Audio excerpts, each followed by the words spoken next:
নবী যখন মক্কাতে জন্ম নিয়েছেন, নবীজি সাল্লাল্লাহু আলাইহি ওয়াসাল্লামের চরিত্র নিয়ে নবীজির বিরুদ্ধে যারা ছিলেন তারাও কখনো কথা বলতে সাহস পায় নাই।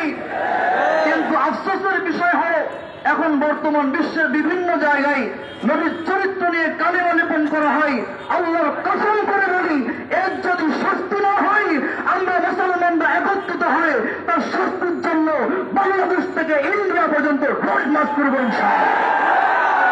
প্রিয় ভাইরা, আরেকটা কথা বলতে চাই, অনেক সময় পৃথিবীর বিভিন্ন প্রান্তরের নাস্তিকরা যখন কথা বলে তার সুরে সুর মিলিয়ে বাংলাদেশের নাস্তিক মতবাদও কথা বলতে চাই। স্পষ্ট ভাষায় বলতে চাই, আগামীর বাংলাদেশ ইসলামের বাংলাদেশ।